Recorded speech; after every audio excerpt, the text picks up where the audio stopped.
Welcome back, friends. The next important topic for your interview room or maybe for your semester exams in the core Java series is typecasting. So, today we'll discuss deeply about typecasting. What exactly typecasting is, how typecasting will help me out, what are the advantages of using typecasting, and the most important and $1 million question, why typecasting is required. Before answering all these questions, it's my sincere request to all of you. If you have covered data type and literals, then that will be great help for this video. Otherwise, please go back and see all those videos and come back here so that we can discuss about this typecasting. To understand typecasting in detail, it's very important you should learn or you should know about data types and the literals that is there in core Java, right? So the first question we need to answer, this particular question you might face at your interview room. Your interviewer might ask you, can you please explain what is typecasting and what are the advantages of typecasting and how typecasting helps me in Java programming, right? Without wasting time, let us understand this particular concept. As we know, we are discussing previously very thoroughly. Every expression, it could be expression, it could be only a variable, or it could be anything. Every expression or a variable definitely has some type in Java. Without type, neither an expression nor a variable can exist in Java. And also we have covered Java is very strongly typed. Means if I want to store a value in a byte variable, that should be within the range. By mistake, if I am writing anything without beyond the range of that variable, immediately compiler will give me compilation error, right? All these things we have clearly seen in the last couple of videos. If you have missed those videos, it's my sincere request to all of you, please go back and see those videos and come back here so that we can enjoy, right? Next thing, typecasting. See, typecasting is required almost all different situations. Let us discuss few of them. As we are discussing that every expression should definitely have data type in Java, right? A definitely have a type, B definitely have a type, and C definitely have a type. Now, whenever we are discussing about an expression, we have clearly discussed this particular part. What will be the output, what will be the data type of this expression? In some cases, if all these are below integer, the definitely the return type or the expression type will be integer. Otherwise, the maximum or higher data type will be considered as the data type of this expression. The question is not exactly here. The question is, whenever I am going to store that expression to a variable, I repeat, whenever I want to store the output of the expression in one variable, what happens? The type compatibility is a major factor. I hope you all could able to understand this point. I would definitely agree with me. Whenever we want to store the output of any expression in Java to a variable, we have to very keen about the type compatibility of this one, because Java is very strongly typed. What I can do, what I cannot do about this, we have clearly discussed that one in part of literal and the part of data type, right? To avoid all these errors, Java introduces typecasting. In typecasting, what happens? Typecasting, in simpler way, we can define what exactly typecasting is. Simplest of simple one, converting one type to other. This is a generic definition. Converting one type to other. We'll see which type can be converted to which type and what are the limitation, what are the advantage, and what are the rules. We'll discuss very thoroughly. So the first point, if somebody will ask me, can you spell out what exactly typecasting is? My answer to that question will be, typecasting is basically helps us to convert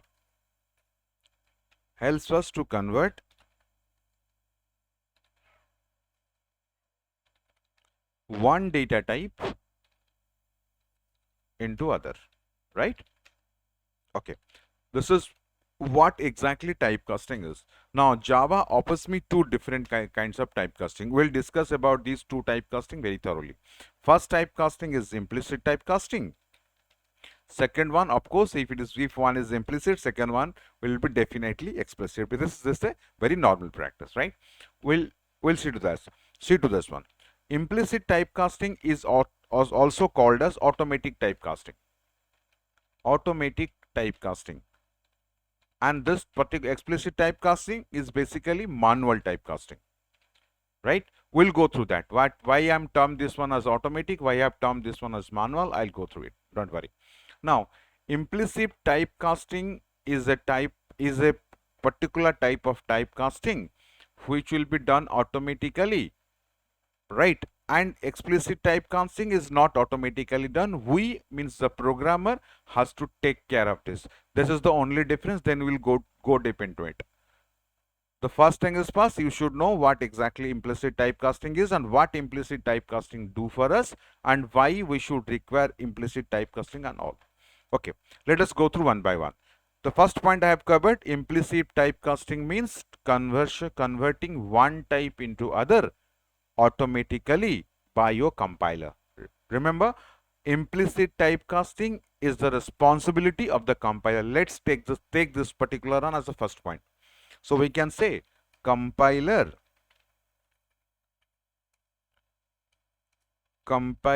is responsible for this type of typecasting. For this typecasting, let me write. For this typecasting. So this kind of typecasting is automatically done by the compiler, right?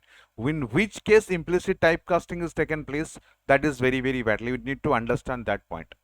Whenever we require to convert lower data type into higher data type, I can say lower data type value into higher data type, then implicit typecasting is required.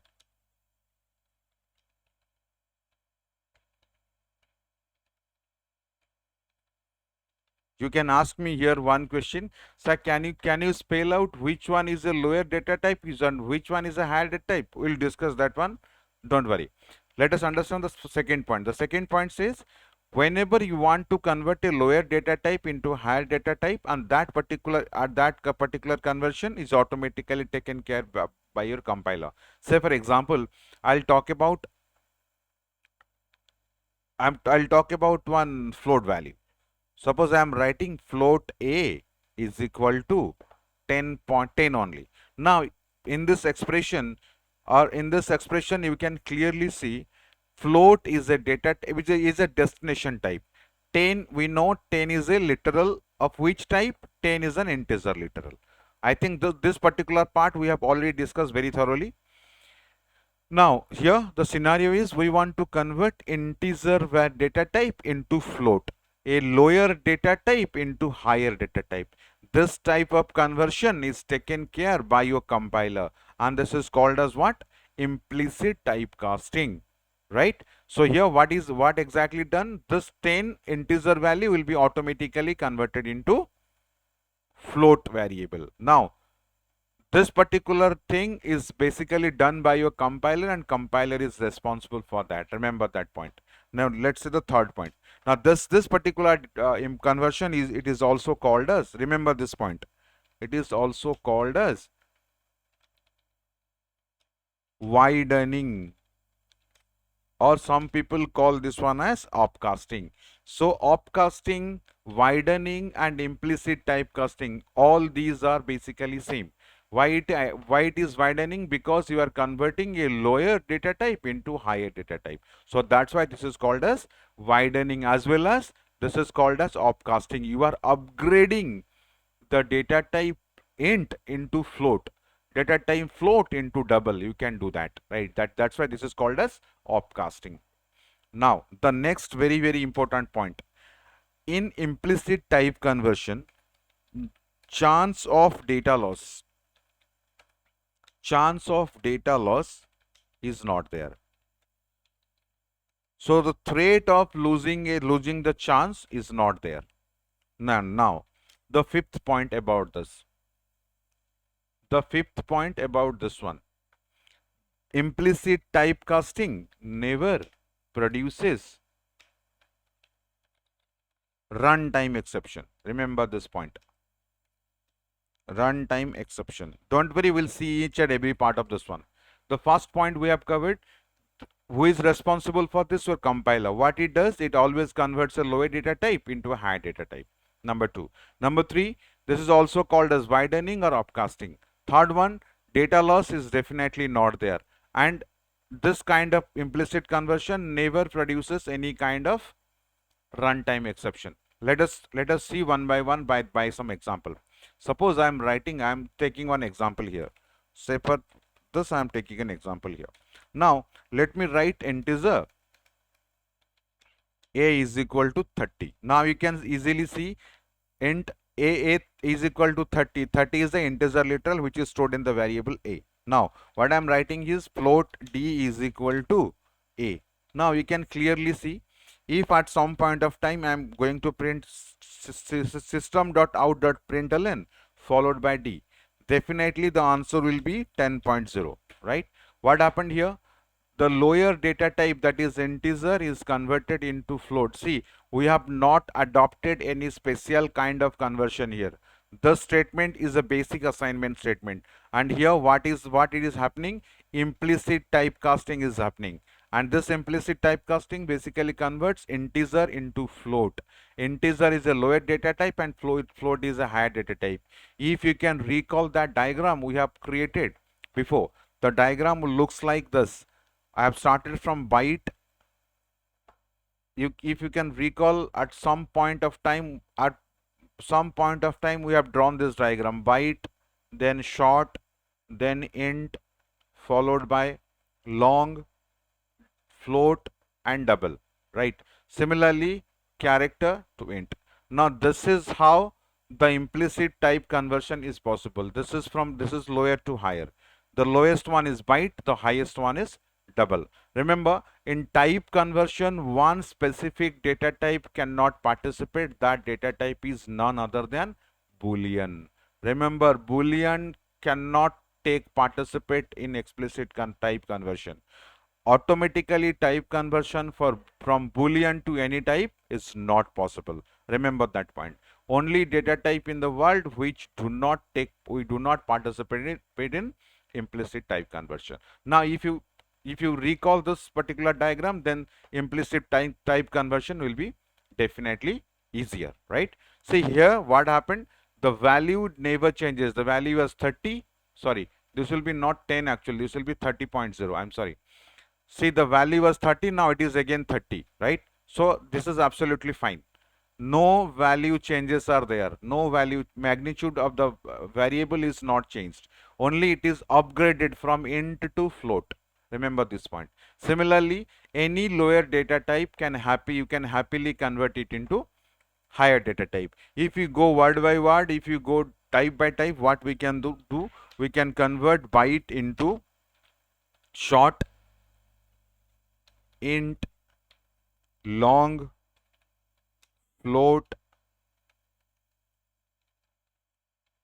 double, right?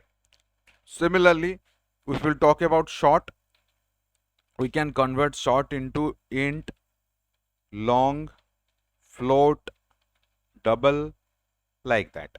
If we talk about int,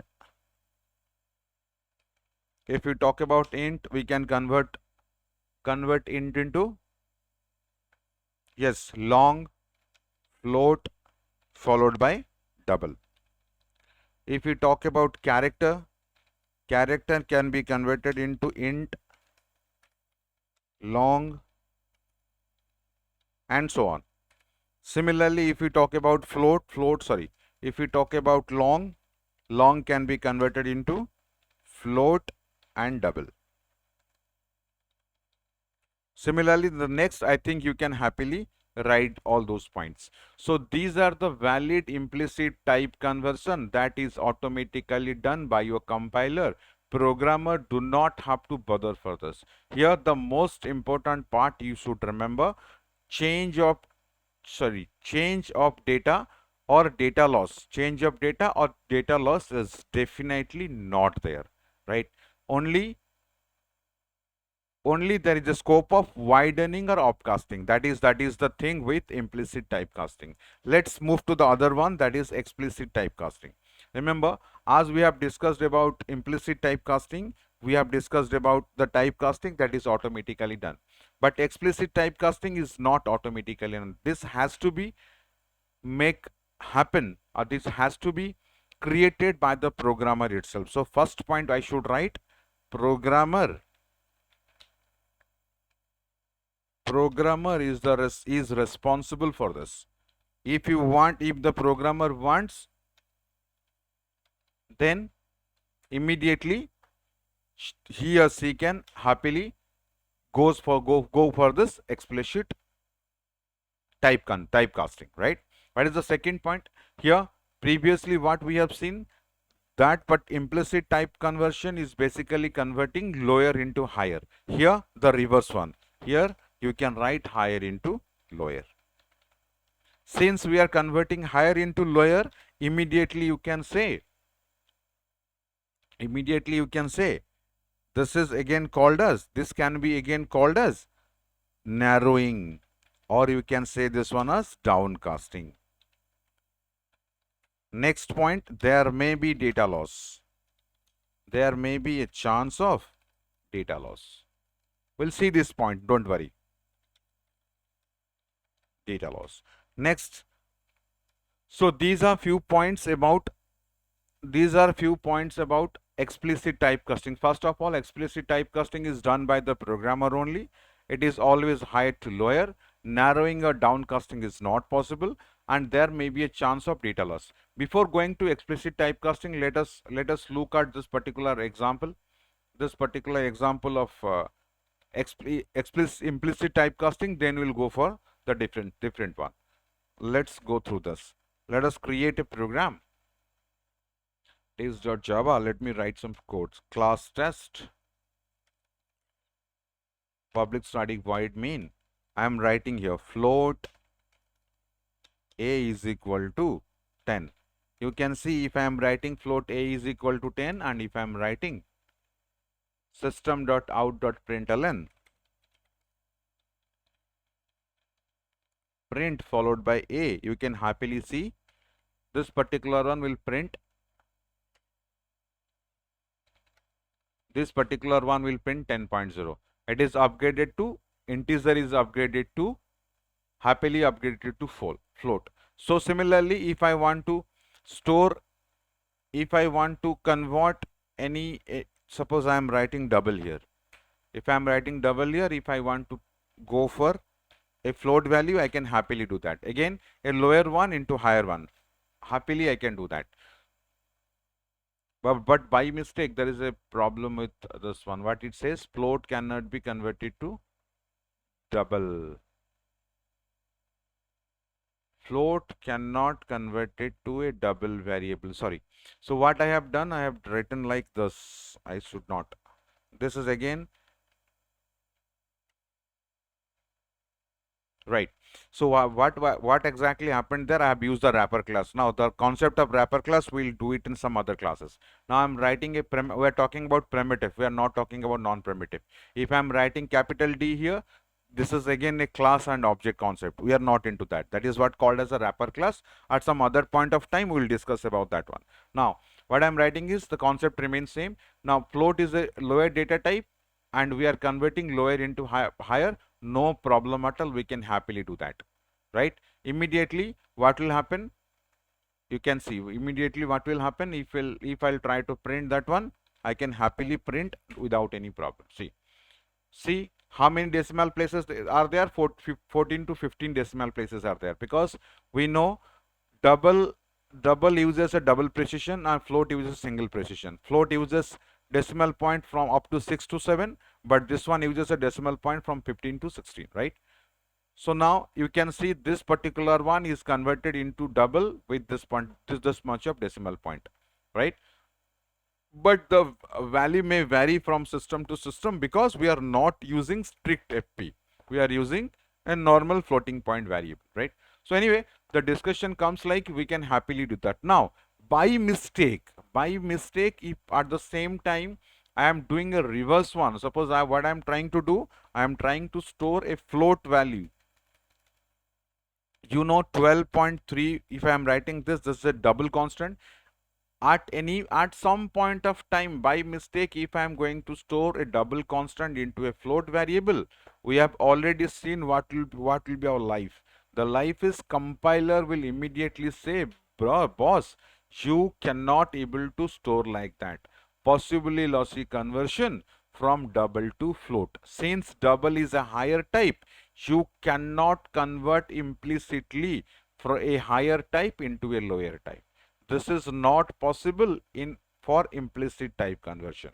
If you want this kind of type conversion, make sure you have implemented some procedure or you are going through this one with the help of explicit type conversion. I hope you can able to understand why explicit type conversion is required, right? And what is the procedure, how I can do that? That's simple. If I want to convert this one, what I can do, I have to write like this. Now, this is what called as explicit type conversion. What we have done, we have trying to convert this this particular double constant into float so that I can able to store that one into float, right? This is called as explicit typecasting. For explicit typecasting, we have to enclose the data type, target data type within the parenthesis, then followed by the expression. Once the expression will be calculated, that will be automatically converted into this type. Not automatically, it will be forced to, this particular value will be forced to convert it into this data type so that it can reach to the destination. Now remember this point. Explicit typecasting is basically forcefully done by the compiler for his or her requirement, right? But as we have discussed, if we are doing that, there might be a chance of data loss. You can ask me, sir, how? How there might be a chance of data loss? Let us look this one very carefully. Let us go through that one. Suppose we'll go with a simple example. Suppose I am writing byte here. Byte A is equal to 129. You will immediately say, sir, you have gone mad. You have gone mad. You only told right to us. What we cannot do, we cannot store. Java is strongly typed, and what we can do, we cannot store any value which is out of the range of the data type into the variable, right? So I know a byte variable can maximum contain 127 because the range is minus 128 to plus 127. So how can he able to store this 129 into byte? It is not possible because it will say clearly possibly lossy conversion from int to byte. From int to byte, clearly the same message came out. Now you all are absolutely right, no problem in that. But remember, whenever, see, immediately your compiler say, boss, please don't do that. What you are trying to do, you are trying to convert a higher data type into a lower data type, which is not possible. Not possible, right? But programmers say, boss, I have that procedure. What I can do, I can go for a type conversion. I can go for a type conversion, right? Now compiler will say, no problem, you can go for a type conversion because it is allowed in Java programming language. Now the real story begins here. Even if I am trying to do that, let us see what is happening there. Now that particular value will be reduced to how much? 127. Can you imagine? Plus 129 becomes minus 127. This is the problem with implicit type conversion. If implicit, that is the problem with explicit type conversion. Remember, if while writing the explicit type conversion, if you don't have sufficient knowledge about that, you might get fall into this data loss kind of thing. I can understand you all are very curious to know, sir, can you explain why byte 129 when I'm converting this one, it is fall into this? We will explain and we'll see how that is possible.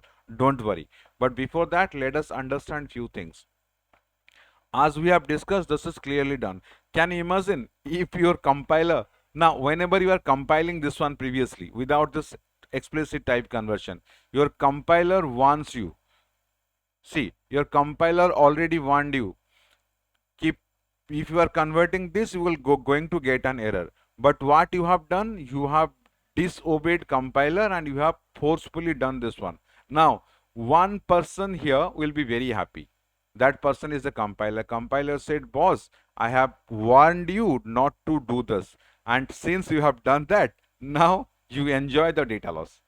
Now the data loss is already there. Let us understand how this happens, right? Now we'll go with 129. Let us see how 129 stored in memory. Don't forget 129 is the integer literal. Remember 129 is an integer literal and we know integer requires 32 bytes in memory space. Keep that in mind. Now let us see 64 followed by 1, 2, 32, 0, again 2, 16, 0, 2, 8, 0. You know the procedure, right? How to convert binary number, decimal number into binary, right? I am exactly doing the same. 2 ones are 2, it's 0, right? So what exactly the final parameters are? 1, 0, 1, 2, 3, 4, 5, 6. 1, 2, 3, 4, 5, 6 followed by 1. Now this is 129. Remember this one. But this is only how many bits? 8 bits. 2, 3, 4, 5, 6, 7, 8. And integer will contain how many bits? 32 bits. So we have 8 zeros, again 8 zeros, again 8 zeros. Now this is how your 129 is represented in integral format, because 129 is not a byte constant, rather that's a integer constant which will require 32 bytes. Now the second point, when we are converting this one into byte, now you know byte will require how many bits in memory? How many bits in memory? 8 bits. Now what will happen? Only 8 bit will be taken into consideration. Remaining all other bits will be ignored. Remember this point. Remaining all other bits will be ignored. Now the interesting part is, if this is a byte constant, now this has been reduced to byte. Now this particular one, remember, this one is definitely, you know, this will be treated as most significant bit, means this is a sign bit, right? Since it contains 1, the number is negative. So first point is clear why it is negative, right? Now let us come to the second one, how it is converted. Now you know all the negative numbers stored in memory in which format? Yes, you heard it right, 2's complement format. Now this particular number is stored in 2's complement format. Can we convert this one into decimal? I think we have discussed about the procedure. Let us concentrate on only the positions of the 0. What is the position of first 0? 2 to the power 1. Second, 2 to the power 2. 2 to the power 3. Followed by 2 to the power 4. 1, 2, 3, 4, 5 and 6. So I should go for 2 to the power 5 followed by 2 to the power 6. I think this is the procedure. So can you calculate that one? Sorry. Can you calculate this for that particular one?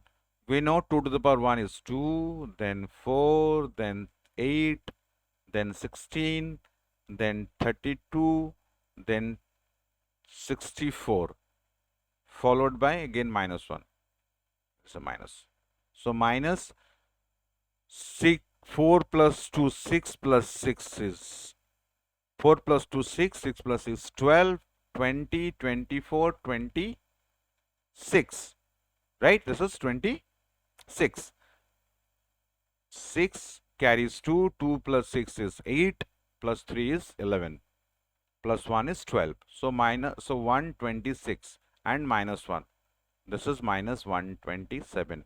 If you can see, the answer is 127, right? This is how it has been calculated. This is the procedure how it has been calculated. Now you can clearly see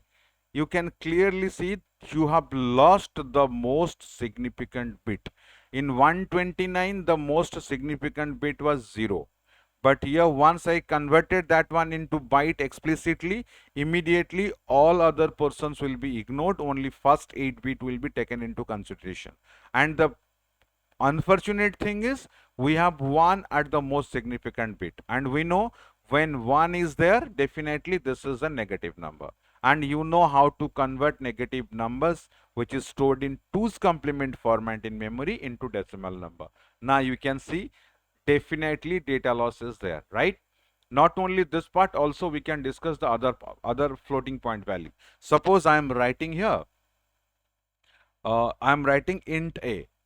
What I'm doing is I'm converting this one from 12.60 to int. Immediately what is going to happen? This will be this will be syntactically correct, and this is also called as explicit typecasting. No problem in that. Absolutely fine. Your compiler will say I'm okay with this. But whenever we are running this program at the runtime, of course there will be no error, there will be no exception. But data loss is 100% there. You will only going to get 12 because you know integer value can only hold the integral part, not the decimal part. So this particular part will be definitely truncated. That is the problem with explicit type conversion. So make sure whenever you are using explicit type conversion, again 2 points you can add here. The first point, most significant bit, there might be a chance you can lose most significant bit. Number one, whenever we are assigning a floating point value into integer, or we are converting floating point value into integer, there is a chance of losing the data of the integral part, because regarding the decimal part, because integer cannot able to handle all the values that is present after decimal places, right? So I think by this time you could able to understand both these things, and if there will be a difference between this implicit typecasting and explicit typecasting, or widening or narrowing, upcasting or downcasting, you can happily tell the difference with some suitable example, right? So this is how we are defining implicit and explicit typecasting. This is only we are discussed about primitive type. In some other sessions we might be looking into non-primitive type or reference type, like that, right? So please keep on watching all these videos to strengthen your Java knowledge. This particular video is for the people who are appearing the interview, or who are going to write paper in their semester exams, right? So thank you so much for joining. In the next video, we'll might look into some different concepts of Java. Thank you so much for joining. Thank you.